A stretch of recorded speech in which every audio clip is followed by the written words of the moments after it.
aad iyo aad ayaad u mahadsan tahay malafkaas nisa inaan xiro ayaan jecelahay isna oo aan kaga gudbo su'aalo kooban oo dheeraad ka ah afartii mawduuc ayaan horey soo sheegay kuwaas oo ka kooban kuna saabsan marxaladda siyaasiga xaaladda gobolka iyo kiis muhiim ah oo la xiriira ciidan dawladda Soomaaliyeed dhalinyaro Soomaaliyeed oo loo diray dalka meel ka baxsan oo la sheegay in la soo tababaray muddo ku siman sanad in ka badan maqan waana ciidan Eritrea loo diray dhalinyaradaas Eritrea loo diray nabad sugidda qortay sida xogteeda aan hayno numberkooda ma inoo sheegi kartaa hay'adaha khusaysa lambarkeeda sheegi karto laakiin nabad sugidda qortay أنا هذا لمبر كود أنا شغله محل ساري. أوكي. إلتريا الجي صح؟ ورن. وحلو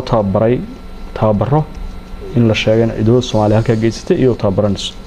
والدولة داس إلتريا كعاوس. بس الدولة كذا كعاوس. ما فاهمين سؤال. هل كان إلا جي عيدنك؟ يلا إلتريا عالم كويس حرير لا لهين وودن قادنسن سياسة دهان. إن الدورتان Eritrea إذنكوا هيل كلا دلال كلا محي كل عاد. ورت مركا أديك باهي قبتت. عندك سنة على قطع. أنا باهي ذا قبني وحي هيد إن عيدنا لا تبرر. مركا الدولة دي كلها نوتة برا وحي Eritrea وقد وانت مشرتو. Eritrea ولي بقى إن تقانن ملانا يا الدولة أو تبرك في عنا كم تعمل Eritrea. عيدك اللي جاي إن تبرك أو في عنا بيسيان. يا قنت أقبلنا بيسيان. waxayna noqon doonaan ciidamada Soomaalida la soo tababaray kuwada ugu tababarka fiican bay ka mid noqon doonaan 5700 tiradaas inay tahay oo qaybo kala duwan ciidanka isugu jira saxba ani hadda tirada inaan confirm gareeyo shaqadeeda ma aha maxaa la baray ciidanka waxaa la baray qaybo kala duwan oo militariga waxaa loo tababaray tababar aad iyo aad u sareeya waxaa lagu tababaray hub kala duwan waxaa loo tababaray jir ahaan waxay noqon doonaan askar dalka Soomaaliyeed oo ah hanti ay u ay doonto sanado farabadan ay u ay doonaan saddex galka gobolka Geeska Afrika marka laga hadlayo waxa soo baxay markii uu bilowday November 2020kii dagaalkii gobolka Tigray ee Ethiopia ka dhacay in ciidankaas loo adeegsaday dagaalkii waqooyiga Tigray oo ay ka dagaalameen baadhame horta warkaas waa ka xumaa inaan dhaho waxa faafiyay Tigray iyo kuwa Tigrayga u shaqeeya Soomaaliya jooga dad siyaasiyiin jira oo Soomaaliya jooga oo Tigrayga shaqaalo ah Tigrayga maxaa loo jeedaa warkaas yaa faafiyaan kala hadlayo aniga ciidamada Soomaaliya dagaalka Tigray ka qayb galay soo sheegaysid naam warkaas waxa faafiyaan ku yiri waa Tigray iyo wakiilada Tigrayga Soomaaliya jooga number 2 rijinka waa taqaanaadii Ethiopia oo 100 milyan ah maxay uga baahan tahay ciidan oo dhowr kun oo Soomaali ah way ugu baahan tahay hal habeen bay qorataa 200 kun askari hal maalin bay qortaan 100 kun askari hal maalin qortaan horta xataa aqliga bini'aadamka ka soo horjeeda in la yiraahdo dawladda Ethiopia waxay u baahatay dhowr Soomaali ah oo tababar loo sameeyay u baahatay aqliga caadiga ka soo horjeeda number 3 hal askari oo ciidanka dawladda Soomaaliyeed ay u dirtay Eritrea oo tababarka military u aaday hal askari oo ka qayb galay ma jiro waxaan intaas kuugu daraaya xataa xeriyahooda kamay bixin magaalooyin kale oo Eritrea xataa ma tagin ada xaqiijinay Fahad Yaasiin ah oo taliyay nabad sugidda ah oo malafkaas hal askari oo ciidanka Soomaaliya oo tababarka ugu maqan oo xataa magaalo kale oo Eritrea aaday ma jiro iska daa wax kale dagaalna kamay qayb galin loomana baahnayn waana war 100% xaqiiqo ah dadka faafinayna way ogaayeen inay been sheegayaan dad badan oo caabanayo hooyooyin iyo aabayaal ah saxaafadda waa ka aragtay waxay ka cabanayeen hadda warbixin khaldan la siiyay waa waarid maxaa u la hadla weydeen waa la hadalnay waa la xiriirnay ilmahooda la soo hadalsiin kulligood ilmahooda la soo hadalsiin ciid kasta waaridkood bay la soo hadlaan siday u leeyihiin nin walba waaridkiisa telefoon u soo diraa dad dhintay waa jiraan oo askarta kamid ah oo ama tababar ama meel kale si kale u dhintay fiiri aniga faylka ciidanka mas'uul kama ahayn dad baa mas'uulka ah ciidanka military waa ciidan horta noo sugid ma aha marka xogahooda qaar oo tafaasiisha ah aniga inta siyaasiga adiga weydiin kartaa wax dagaal oo ciidanka ay ka qayb galeen ma jiro abadan hal askari kama qayb galin Fahad Yaasiin nisa ayaa soo hogaamisay xog badan oo dalkana wad haysa ku wajan amniga dalka gaar ahaan al-shabaab laakiin inta al-shabaab gaarin waxaan codsan lahaa siyaasiyiinta Soomaaliyeed inay kala saaraan ajandaha siyaasiga iyo ajandaha qaranka. حاول تشيدا ciidan Soomaaliyeed in la dhiso waa ajanda qaran. yaa ka soo horjeeda ciidankan waxaa loo dacaayadeynayo oo beenta looga sheegayo oo waalidiintaas caloosha looga soo tuurayo oo loo dhibaateynayo dad mas'uuliyiin oo Soomaaliya baa sameynaya. haddaad og tahayna maanta madaxweyne Maxamed Abdullaahi Farmaajo markuu xilka wareejinayay xil wareejintii buu ku daray ciidankaasaa maqan tababar bay u maqan yihiin madaxweyne la wareeg. maanta madaxweyne xasan sheekh wuxuu haystaa fursad qaali ah oo dahabi ah oo dalkana dib uga shaqeyn karo amniga dalkana uga shaqeyn karo waana wixii asaga ka horeeyay oo la qabtay madaxweyne kastana wixii hore loo qabtay waa inuu sii aanbaqaadaa. marka runtii dadkii ka shaqeynayay ciidankaas dagaalka qayb galay iyo kan bay sameeyaan markii ciidanka wadanka yimaadaan ay arkaan way yaxyixi doonaan. qodobka labaad oo muhiimka waxa waaye dowladda Eritrea taariikh siyaasadeed oo muddo dheer jirta naga dhaxayso. waxay aaminsan yihiin xorriyadooda inaan ku caawinay waana run. waxay aaminsan yihiin istiqlaalkooda inaan kala shaqeynay jiritaanka dowladda Eritrea aan kala shaqeynay. sababta ay ciidankan noogu dhisayaan waxay aaminsan yihiin shacabka Soomaaliyeed wanaag ay u hayaan iyo kalgacalo ay u qabaan bay u siinayaan. laakiin waxa la aaminsan yahay in systemkii farmaajo nabadii nool ee dowladda Soomaaliya xilliga jirtay afawarkii xiriirkiisu inuu halkaas ku ekaanayo sababtoo ah dad badan oo ay kamid yihiin madaxda hadda xukunka joogtaa marar badan waxay ku eedeeyeen afawarkii inuu kaliya talisnimo ku abeerayo Soomaaliya. waa maqashay sax afawarkii inuu kaliya talisnimo ku abaabinayo Soomaaliya hadda yaa dhahayo warkaas oo kuwii Tigreega dhahayo laakiin madaxweynayaal horaa yiri waa dadkii Tigreega u shaqeynayay oo beentan faafinayay. aniga wadanka kale sida loo maamulo inaan farageliyo xaq boo ma lihiba. aniga waxaan xaq u leeyahay inaan ka hadlo dalkayga maxaa maslaxa oo aan dalka ka heli karaa. dowladda Eritrea waxay noogu deeqday inay ciidan Soomaaliyeed noo tababarto way ku mahadsan yihiin salaam baan waliba siinaynaa. rajada aad ka qabteen ciidanka Soomaaliya ku soo laabtaan faadahan inta lag waa ku dhawaaqay madaxweyne xasan sheekh ku dhawaaqay madaxweyne Maxamed Abdullaahi Farmaajo ku dhawaaqay inuu ciidanka kala wareegay waana la keenayaa ciidanka waana ayagoo tababaran oo faa'iideysan. waa sababta aan ku leeyahay markay ciidanka wadanka yimaadaan ayagoo waji gabax bay joogi doonaan siyaasiyiintaas. markaad eegto khibradda aad u leedahay al-shabaab iyo hay'adda amniga aad ka soo shaqaysay iyo shaqada dheer ee aad muddo 5 sano ah gacanta ku haysay ee dowladda federaalka ma isleedahay waa la gaaray xilligii wada hadal ay gal lahaayeen dowladda federaalka iyo al-shabaab. taa walaal waa policy dowladeed. aniga hadda aanon xil dowladeed haynin inaan ka hadlo munaasab imahan waa in dowladda Soomaaliyeed ay fiiriso maslaxadeeda intay ku jirtaa ma inay la hadashaa ma inay la dagaashaa oo institutionadu ay ka shiraan oo la daraaseeyo oo la qiimeeyo. haddii farmaajo aniga hadda meel aan ka hadlo hadda mawduucaas ma joogo. haddii farmaajo soo laaban la maxay kaga qorshaysnaa qorshaan ka dejisan lahayn qorshahaas aan ka dejisanaa hadda kadib aad dejin lahayd inuu soo degsana maayda al-shabaab iyo mawaadiicdeeda waxay ka mid yihiin ajandayaasha ugu waaweyn dalka. laakiin hadda ma rabo inaan ku dhaw waa la hadli lahayn lama hadli lahayn ma rabo inaan ku dhaw waxaan rabaa inaan ku weydiiyo haddii dowladda federaalka ee madaxweyne xasan sheekh hogaaminaya maanta uu xilku soo bandhigo khibradaada wali inaad caboon tahay oo dhalinyaro tahay Soomaaliya ay ku baahan tahay sida aad ii sheegaysa ama aad aaminsan tahay ma isleedahay xilka waa qaban kartaa haddii xil lagu soo bandhigo armuusan ii soo wadinba haddii lagu soo bandhigo damiirkayga iyo habka aan u shaqeeyo iyo sida aan siyaasad ahaan uga fakaro oo aan siyaasadda uga shaqeeyo kuma salaysna haddii xil lagu soo magacaabo maxaa sameynaya ha iyo maya saa kuma salaysna waxay ku salaysan tahay aragtida siyaasadeed ee dowladda lagu maamulayo waxaan ka aaminsanahay aragtida siyaasadeed haddaan ka aaminsanahay inaan waardiye u noqdo diyaaraan ah askari inaan inta noqdo waardiye noqdo haddii aanan ku qanacsanayna jagada ugu sareysana kama rabo tan u dhaxaysana kama rabo. marka haddaadan siyaasadda xasan sheekh ku shaqeynaya aadan aaminsanayn waxba kama qabanaysa haddii lagu soo bandhigo xataa may dowladda hadda way cusub tahayba ma ahan dowladda inaan ku leeyahay ma aaminsaniba way cusub tahay afkaarteeda ha soo bandhigto xukuumadeeda ha dhisato systemkeeda ha samaysato ha la gaaro laakiin theory-gu ma aha xilmi lagu magacaabo mise xil lagu magacaabo theory waa falsafada siyaasiga dowladda Qatar oo saameyn ku leh Soomaaliya adiga ayaa la aaminsan yahay inaad dhextaal u tahay xiriirka ay Soomaaliya la leedahay walaac ma laga qabi karaa hadda xiriirkaas inuu hoos u dhaco maadaama Fahad iyo Farmaajo ay bixeen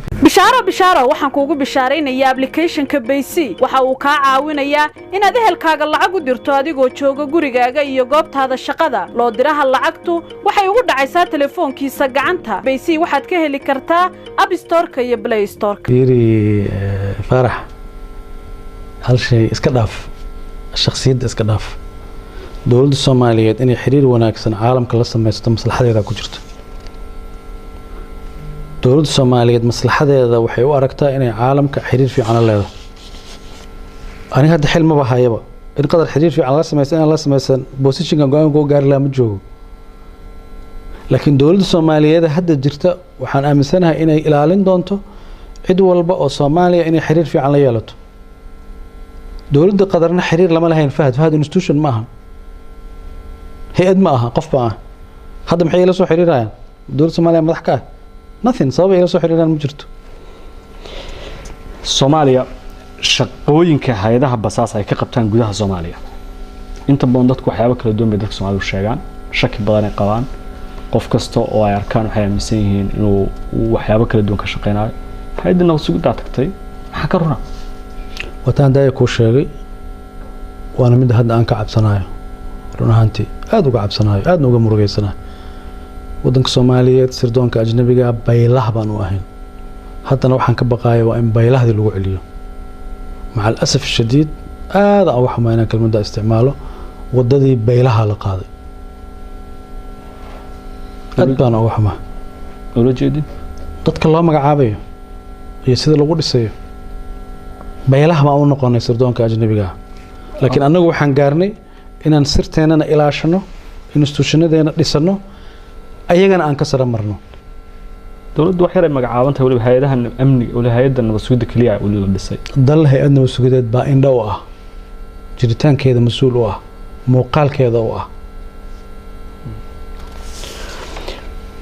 waxaan rabaa inaan ku weydiiyo dadka Soomaaliyeed ee caadiga anigoo kale hada Soomaali caadi ma jiro journalistata dadka Soomaaliyeed shacabka Soomaaliyeed ka mid ah dhinaca laga fi muwaadin ahay maxaana ogeyn oo Soomaaliyeed ka socda siyaasadeeda gudaha hal iyo laba iga sheeg wax badan fargelinta inta ay la eg tahay dadka badankiis ma fahamsana fargelinta Soomaaliya lagu hayo aad bay u sareysaa dowladdii madaxweyne Maxamed Abdullaahi Farmaajo 5 sano iyo xogaagii oo madaxda ka ahaana waxyaabaha uu ku guuleystay waxa kamid ahayd Soomaalida iyo dadka dhibka ku ah inuu isbaray dowladaha Soomaaliya danaheeda aan ka shaqeynayna inuu baray waliba u magacaabay dowlad hebel iyo dowlad hebel yiri dadka Soomaaliyeed indhahooda hadda xoogaa yar oo furmay oo ay fahmeen yaa maslaxa u ah yaana maslaxa u ahayn dan si kale kuugu dhigo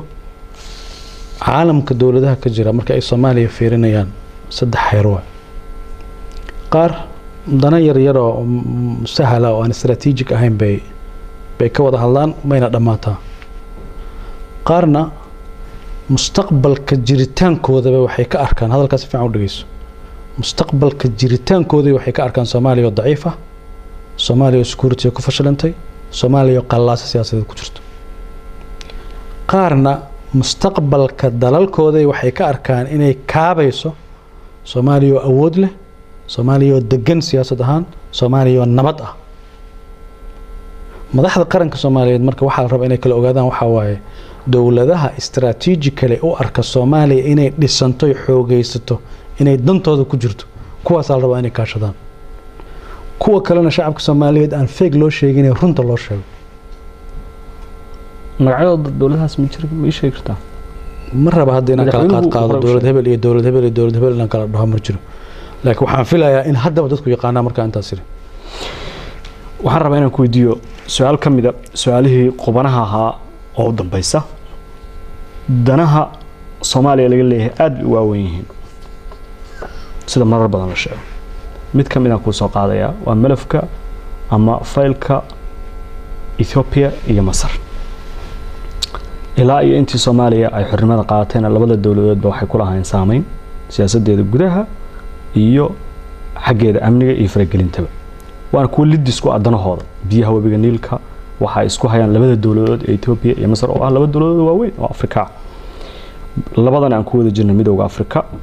midna aan ku wada sii wada jirno jaamacatul Arab dowladdii aad adigu taliyaha nabad sugidda ilaa agaasimo madaxtooye ilaa agaasimo ku-xigeenkiisa ilaa la taliyaha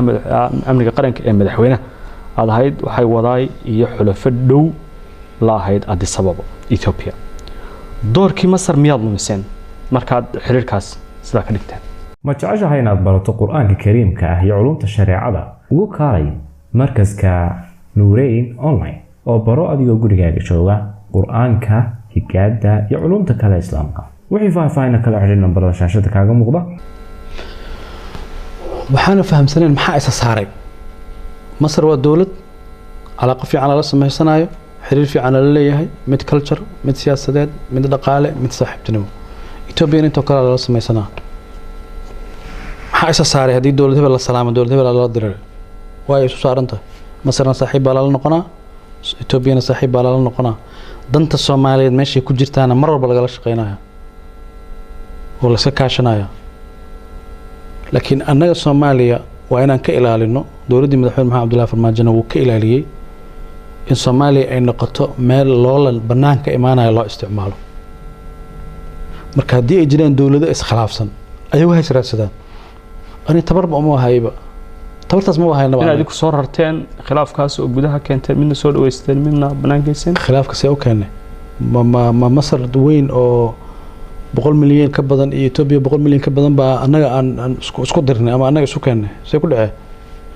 هذه أي بي اسكو حسان أي كيشيان أنا واحد كليو عن دولة الصومال اسمين كرت وحاول أن ترى هذا قعنت هذا لقى بحشة وشان أنا ما نحكي لين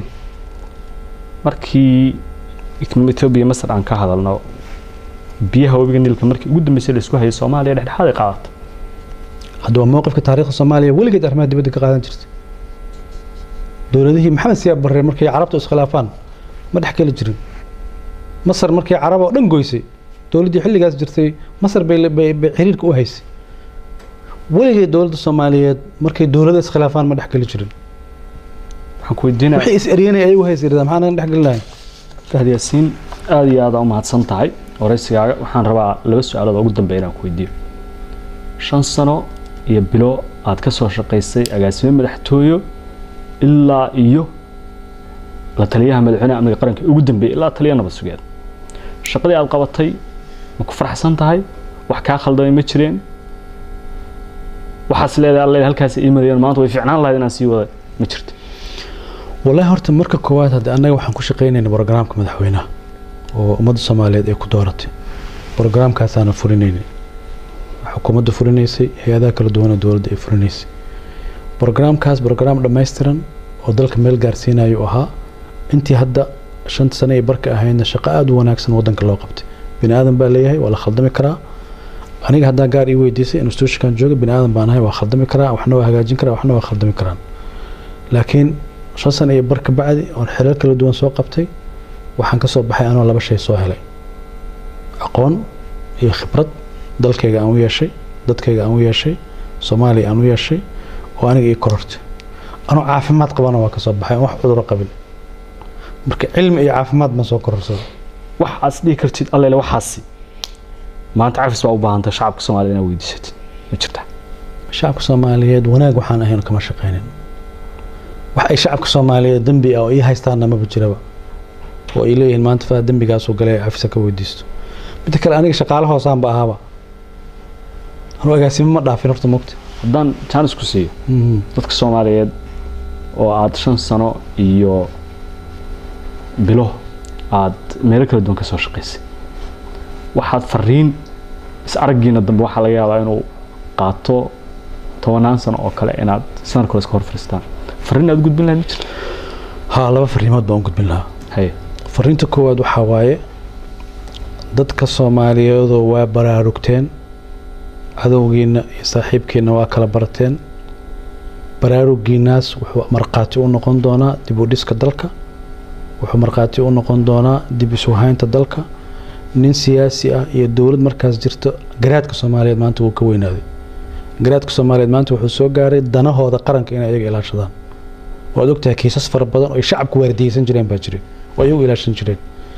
ummadda Soomaaliyeed marka fariinta koowaad waxa waaye garaadkaas abuurmay inuusan ka bixin oo dalkooda ka niyad jabin sida ay dalkooda gaar iyo waardiye uga ahaayeen oo ay uga sareeyeen siyaasiyiinta haddaad fahamsantahay meeshaan u jeedo waxa waaye garaadka ummadda Soomaaliyeed wuxuu gaaray inay ayagu yihiin dadka ilaashanaya dalkooda oo siyaasina khaldi karin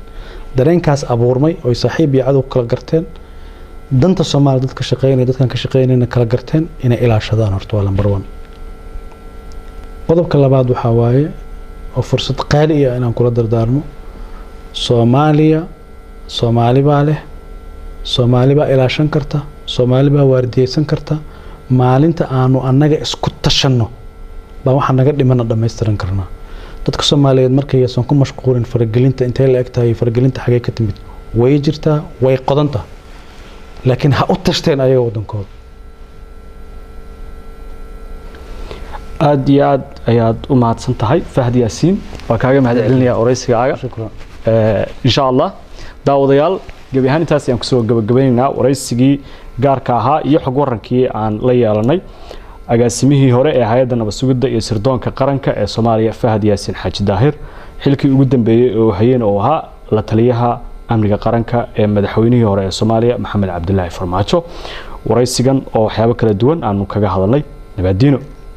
bishaaro waxaan kuugu bishaaraynayaa application-ka Baysi waxa uu ka caawinayaa inaad ehelkaaga lacag u dirto adigoo jooga gurigaaga iyo goobtaada shaqada loo diraha lacagtu waxay ugu dhacaysaa telefoonkiisa gacanta Baysi waxaad ka heli kartaa App Store-ka iyo Play Store-ka